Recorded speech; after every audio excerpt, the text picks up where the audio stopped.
In gambling, a man first lost 75% of his money and then 75% of the remaining sum in the second venture. অর্থাৎ একটা gambling এ অর্থাৎ একটা জুয়া খেলাতে a man একটা লোক ফার্স্ট লস্ট 75% অফ হিজ মানি প্রথমবার যখন জুয়া খেললো তখন ও হেরে গেল। কত পার্সেন্ট টাকা হেরে গেল? 75%।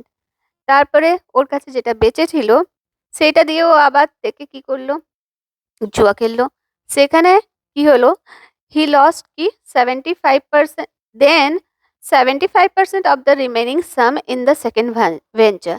অর্থাৎ সেকেন্ড টাইম যখন জুয়া খেললো তখন আবার থেকে 75% কি হলো? হেরে গেল। এরপরে আবার সে জুয়া খেলছে। তো কি হয়েছে?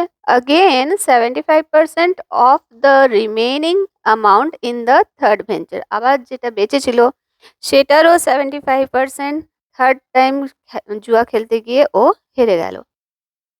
হি returned home only with rupees 2। অর্থাৎ ও বাড়ি ফিরলো শুধুমাত্র 2 টাকা সঙ্গে নিয়ে। What sum had he in the beginning?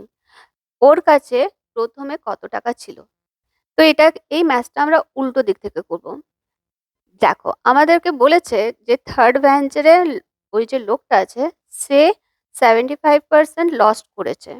75% ওর কাছে যা টাকা ছিল সেই 75% তার 75% ও হেরে গেছে। তার মানে কি হচ্ছে? ওর কাছে তখনও 25% বেঁচে ছিল। এরপরে আমাদেরকে সাথে এটাও বলে দিয়েছে যে থার্ড ভেঞ্চারে হারার পরে ও 2 টাকা বাড়ি নিয়ে ফিরেছে। তার মানে 25% আমাদের হয়ে যাচ্ছে রুপিস 2 এর ইকুয়াল টু, তাহলে 100% কত হবে? 100% হবে 2 ডিভাইডেড বাই 25% ইন্টু 100%। 25%কে আমরা 100% দিয়ে যদি ডিভাইড করি তাহলে আমরা কি পাবো? 4 পাবো। তাহলে 2 ইন্টু 4 ইকুয়াল টু 8। মানে কি থার্ড ভেঞ্চারে যখন ও খেলা স্টার্ট করেছিল তখন ওর কাছে অল টোটাল রুপিস 8 ছিল।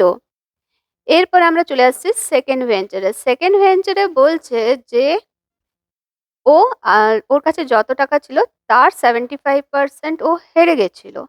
তার মানে কি ওর কাছে 25% বেঁচে ছিল। 25% মানে কি? যেটা আমরা আগের বারে বার করলাম সেটা হচ্ছে গিয়ে রুপিস 8। তাহলে 25% ইকুয়াল টু রুপিস 8 লিখতেই পারি। তাহলে 100% ইকুয়াল টু কি হবে? 8 divided by 25 into 100 equal to, আবার থেকে 25 4 যা 100%। সুতরাং আমরা 8 ইন্টু 4 ইকুয়াল টু কত পেলাম? 32 রুপিস।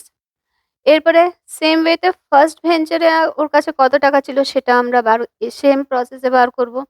ফার্স্ট ভেঞ্চারেও ও 75% লস্ট করেছিল বা হেরে গেছিল। তার মানে 25% ওর কাছে ফার্স্ট ভেঞ্চারেও বেঁচেছিল। তো 25% ইকুয়াল টু 32 রুপিস। তো 100% ইকুয়াল টু কি হবে? 32 ডিভাইডেড বাই 25% ইন্টু 100%। আবার থেকে 25% কে 100% দিয়ে কাটাকাটি করলে আমরা এখানে পাচ্ছি 4। 32 ইন্টু 4 ইকুয়াল টু হয়ে যাচ্ছে 128। তাহলে ওর কাছে প্রথমে কত টাকা ছিল?